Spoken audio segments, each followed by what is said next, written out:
I sat quietly in the corner of the table, the red wine in my hand, reflecting the shimmering chandelier above. Laughter echoed throughout the room, the clinking of glasses blending with sharp, mocking remarks. Another month of unemployment. Ha honey, I think you should try applying as a coffee shop assistant. Who knows, you might get lucky.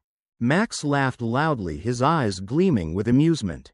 As I lowered my head, feigning embarrassment, the four men around the table burst into laughter, joining in on the spectacle. They had no idea that in just a few hours, their entire world would crumble beneath them. Max and his group of friends, smug in their expensive suits, always carried themselves as if they were the most powerful men in the room. They were senior executives at Sterling Corporation, a leading tech company dominating the market, a company they believed they had built, developed and led to success. What they didn't know was that the true owner and mastermind behind it all was me. My name is Evelyn Carter, CEO and founder of Sterling Corporation, and I am Max's wife, the same woman he just mocked in front of his colleagues. For entertainment for the past 7 years, I have maintained this facade. When I first met Max, I decided to conduct an experiment. Instead of revealing that I was a successful businesswoman, I told him I was a struggling freelance financial consultant, still trying to find my place in the industry. I rented a modest apartment, drove an average car, and carried myself with quiet humility. At first, Max seemed like a warm, supportive man, encouraging me in the early years of our marriage. But that support slowly faded the moment he realized I didn't have a career he deemed worthy of pride, at least not by his standards. In Max's eyes, I was a lucky wife, fortunate to be financially supported by him. He thrived on playing the role of the hero, the sole provider, the one who held all the power in our marriage. Over time, he stopped hiding his contempt, and tonight, just like every other night, he used me as the punchline of his jokes. I quietly raised my wine glass to my lips, masking a faint smile. They didn't know. They didn't know that everything they had, their titles, their salaries, the multi-million-dollar contracts they boasted about, was in my hands. They didn't know that I was the one signing their promotions, approving their budgets, or even hiring the headhunting firms that had recruited each of them. And they certainly didn't know that by tomorrow, it would all be over. I had been planning this for a long time. After years of careful observation, gathering evidence, and meticulously setting each piece into place, I was ready to pull back the curtain. Sterling Corporation was not just the company I built. It was the perfect symbol of the revenge I was about to unleash. Max lifted his glass, toasting with his colleagues. Let's drink to women who persevere even when they fail. Over and over again, he said, casting a mocking glance in my direction. I set my glass down on the table and smiled softly. Enjoy your night, gentlemen, because tomorrow everything will change forever.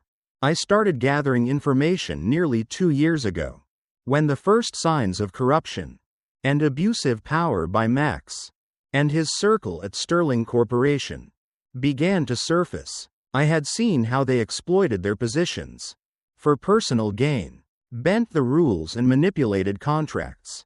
But suspicion alone wasn't enough. I needed proof. I hired a team of private investigators, the best in the business, to track their every move, every secret meeting, every lavish dinner paid for with company funds, every email exchanging favors with external partners. It was all meticulously documented. I even installed my own surveillance system, an invisible data collection network, embedded within Sterling Corporation's internal infrastructure. What I uncovered was far worse than I had imagined. Max and his group weren't just corrupt. They were actively colluding with rival companies to line their own pockets, selling Sterling Corporation's confidential information and manipulating internal markets for their own benefit. I had everything: leaked emails, text messages discussing bid prices with competitors, even records of suspicious transactions flowing into their personal accounts. But perhaps the most repulsive discovery was the way they treated their subordinates: harassment, humiliation, exploitation of those who couldn't fight back. I knew that gathering evidence alone wasn't enough. I needed a more powerful strike. I needed to witness firsthand the toxic culture they had cultivated. So I decided to experience it myself. I applied for a job at my own company. Of course, not under the name Evelyn Carter, CEO of Sterling Corporation, but as someone entirely different. Emily Brooks, an ordinary candidate looking for an opportunity. I created a completely new, legally sound identity, carefully crafted to ensure that I appeared as nothing more than a struggling woman. In the eyes of their recruitment team, they suspected nothing. A few days later, I received an email, an invitation for an interview. The interview took place in a small conference room on the 7th floor of Sterling Corporation's headquarters. I dressed in a modest, unassuming suit, deliberately choosing a pair of slightly worn shoes to match the image of a woman struggling to find employment. 3 men sat in the interview room, all of them Max's trusted subordinates. I recognized every single face. They had all been at the private gatherings where I was mocked behind my back. "You've been unemployed for quite some time, haven't you?" one of them sneered, flipping through my resume. "Yes, I've been trying to find a suitable position," I replied, deliberately keeping my voice timid and humble. "Unfortunately," another man said, looking me up and down with a condescending smirk, "the job market is very competitive these days. We receive hundreds of applications from candidates far more qualified than you." I could tell they had already made their decision. The moment I walked into the room, they weren't interested in my skills or experience. All they saw was a mediocre woman with no connections, no value to exploit. The interview lasted exactly 15 minutes. But they spent more than half of it mocking me, rather than assessing my abilities. One of them even pulled out his phone and started texting while I was answering a question. I didn't need to see the screen to know who he was. Messaging Max. And just as I expected, moments later, all 3 of their phones buzzed at the same time. "You've got to be kidding me," one of them chuckled, glancing down at his screen. I didn't have to look, I already knew what Max had sent. He knew I was here and he was laughing at me. I was used to this, but I kept my act intact, lowering my head and mumbling a quiet thank you as they gave me their fake, insincere assurance that they would be in touch. I walked out of the interview room without a word. I didn't need a call back. I didn't need their approval. I had already gotten exactly what I wanted. I had seen how they operated, how they dismissed those they deemed unworthy, those they considered disposable, how they had cultivated a toxic culture where only men like Max could thrive. They thought they had control over everything. They thought they could continue to manipulate and destroy anyone they pleased. But tomorrow everything would change. Tomorrow I would no longer be Emily Brooks, the unemployed woman. Tomorrow I would step into that boardroom, not as a desperate job applicant, but as the head of Sterling Corporation. And I would do something they never saw coming.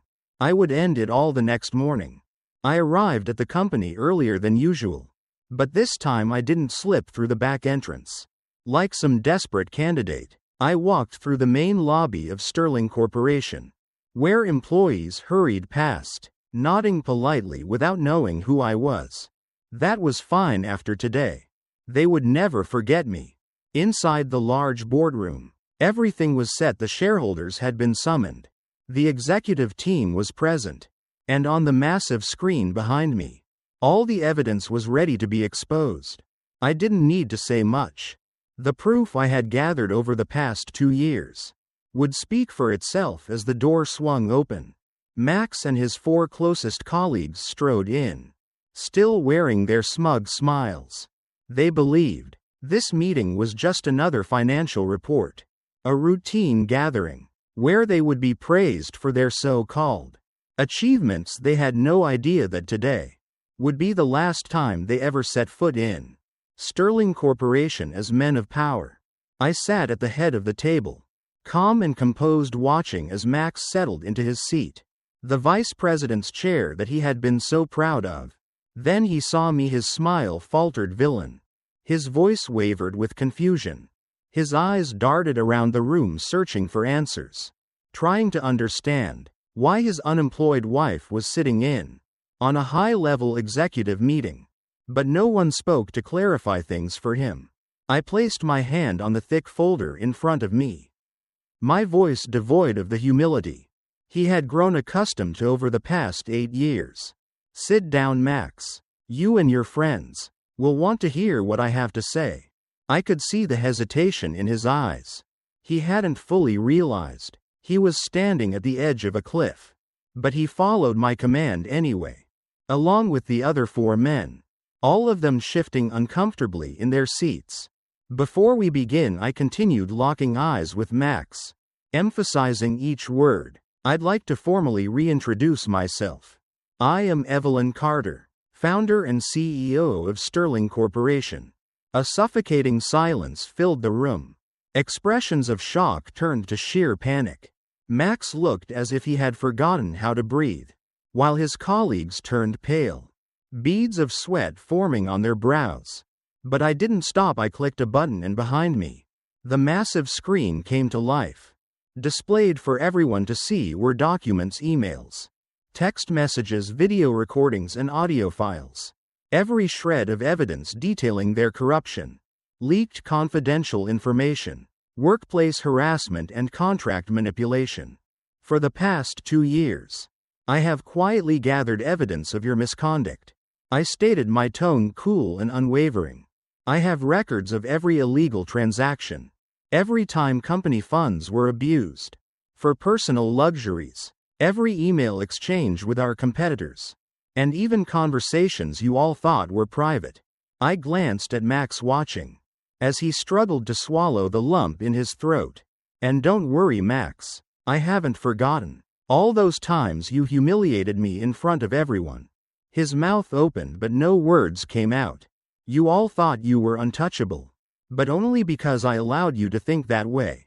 I stood, turning my gaze toward the shareholders, my presence commanding the room. I have more than enough evidence to file reports with the Securities and Exchange Commission, the legal department, and federal investigators. But before I do that, there is one small matter I need to take care of first. I picked up the stack of termination documents, signed each one with unwavering precision, and slid them across the table toward Max and his cronies. Effective immediately. You are all fired from Sterling Corporation. Max shot up from his chair, his face flushed with a mix of anger and fear. You can't do this, he roared. I'm the vice president. I built this company. You never built anything. I cut him off, my voice cold and steady. I am the one who created this company. I am the one who hired you. I am the one who let you into my life. And now, I am the one who is throwing you out of all of it. The boardroom doors swung open. Security stepped inside, ready to escort the newly terminated executives out of the building. Max staggered back, his eyes wide with sheer disbelief. He turned to his colleagues, desperately seeking support, but no one stood by him. Every single one of them lowered their heads, avoiding his gaze. He was alone. I calmly gathered the remaining documents in front of me. Your belongings have been packed. Your access to the company systems has been revoked. Leave quietly before I make this even worse for you. Max trembled as he looked at me, but he had nothing left to say. One by one they were led out of the room. I didn't bother watching them go. From the upper floors, I could see a crowd of employees gathering in the lobby, peering through the massive glass panels. News had spread fast. Sterling Corporation had finally cut away the cancer that had been rotting it from the inside. It took only a few hours for the story to break. Financial news outlets erupted with headlines about the massive purge at Sterling Corporation. Social media exploded as people dug into Max and his group's past, uncovering Countless stories of how they had abused their power within the company. The phone calls from rival firms started coming in, but not to recruit Max and his associates. No one wanted to be associated with the men Sterling Corporation had just publicly exposed. One by one, Mac's circle crumbled. A week later, I received news that 3 of their wives had filed for divorce. They had no way to hold on to the luxurious lives they once flaunted. Max, the man who once sat in a corner office with a panoramic view of the city, was now working as a sales associate in a small electronics store in the suburbs. He could no longer hold his head high. And me, I didn't need to lift my head to know that I had won. I didn't need to seek vengeance and cruelty. I had simply taken back what was mine. 3 months after Max and his group were removed, Sterling Corporation was no longer the company they once controlled. I sat in my own corner office, gazing out at the expanse of New York City. Under the morning sun, the company I had built from the ground up had finally returned to its original purpose, a place of innovation, creativity and progress untainted by opportunists. The Reformation had begun. On day 1 after the purge, I called for an all-company meeting, stepping before thousands of employees. For the first time, not as Max's unemployed wife, but as Evelyn Carter, CEO and founder of Sterling Corporation. We're starting over, I told them. And this time no one will be left behind. The changes came swiftly. I fired every person who had enabled Max in his group, especially those in HR. The ones who had turned a blind eye to harassment and discrimination for years. The vacant positions were filled with highly skilled professionals, many of whom had been pushed out under the old regime. Within a month, more than 20 former employees were invited back. People who had been forced to leave simply because they refused to conform to a corrupt system. Among them was Lisa Hall, an exceptional software engineer, who Max had personally removed from a major project, simply because she refused to join his pointless drinking parties. When I called Lisa and offered her the opportunity to return, she hesitated. "Do you really want me back?" she asked over the phone, her voice laced with disbelief. "I don't just want you back," I told her. "I want you to lead our new AI research team." A week later, Lisa walked back into Sterling Corporation. For the first time, stepping through the front doors without fear. The company culture had transformed completely. I implemented stricter transparency policies, an anonymous reporting system, where employees could safely report internal issues without fear of retaliation. Every senior manager was required to undergo ethics and leadership training, but I didn't stop there. We launched an employee mentorship program, where experienced professionals would guide and support new employees instead of tearing them down, the way Max and his colleagues had done. Anyone found guilty of harassment or abusive power was dealt with immediately. The atmosphere in the company changed. Day by day, smiles returned to employees' faces. Meetings were no longer filled with condescending glances or passive-aggressive remarks. For the first time in years, I could walk through the halls of Sterling Corporation without feeling the crushing weight of a toxic environment. As the internal culture stabilized, the company's financial results quickly reflected the transformation. In just 2 months, Sterling Corporation signed 3 major contracts, one of which was with a leading telecommunications conglomerate. Previously, they had refused to work with Sterling, partly due to the bad reputation the company had earned under Max's leadership. But once news of my corporate overhaul spread, they approached us instead. Stock prices soared by 35% within 3 months. Investors, who had once hesitated due to Max's leadership, now had full confidence in me. The media began praising Sterling Corporation's dramatic resurgence. A Business Insider article even dubbed me the woman who revived a tech empire. But what satisfied me most wasn't the numbers or the headlines, it was the moment. I walked past the employee break room one afternoon and saw Lisa and her team eagerly discussing a new project. No longer fearful, no longer hesitant. They were working with passion. Something this company should have had all along. And in that moment I knew I had done the right thing. While Sterling Corporation rose stronger than ever, Max and his cronies sank to the bottom. Max was no longer mentioned in financial circles. He was no longer featured in articles about powerful executives. He had become a forgotten man. A cautionary tale for those who thought they could manipulate power without consequences. I heard that he was now working as a sales associate at a small electronics store where no one cared, that he had once been a vice president at a billion-dollar company. The others weren't doing any better. 3 members of Max Group were banned from working in the tech industry for the next 3 years due to violations of their non-compete agreements. One of them tried to sue Sterling Corporation, but lost miserably when every shred of evidence stood against them. I no longer cared about them. They were irrelevant. The only thing that mattered now was the future of Sterling Corporation, a company no longer controlled by men like Max, but led by those with true talent and integrity. And I knew this was only the beginning. 6 months later, Sterling Corporation had completely transformed. I stood by my office window, looking down at the city, stretching beneath the night sky. The Sterling headquarters was glowing, its floors bustling with hundreds of employees, still working with renewed passion and drive. I took a deep breath, letting myself feel a peace I hadn't felt in years. Looking back, the past 6 months had been a long journey. Sterling hadn't just survived the upheaval. It had emerged stronger than ever. Stock prices had stabilized. Last quarter's profits reached an all-time high. And most importantly, the workplace culture had changed. Gone were the days of tense meetings, the fear of being undermined or excluded. Now employees were free to create, to grow, to thrive, without having to bow to men like Max and his cronies.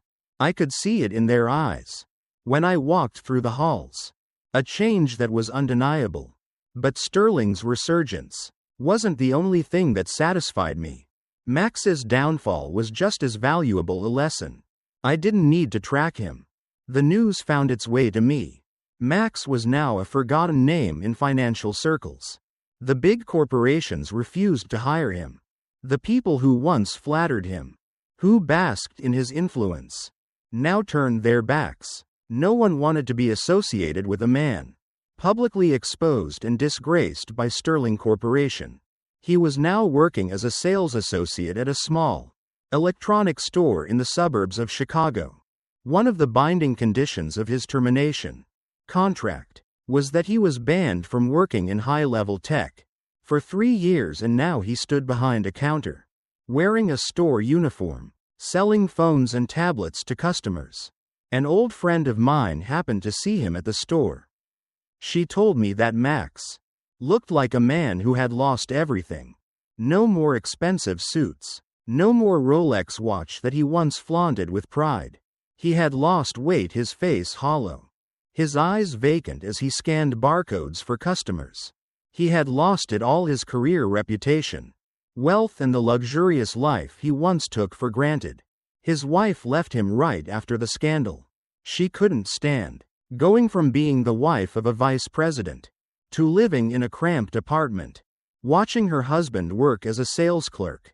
She filed for divorce 2 months after he was fired, taking nearly everything that remained in his accounts. Max had once mocked me, convinced that I would never succeed.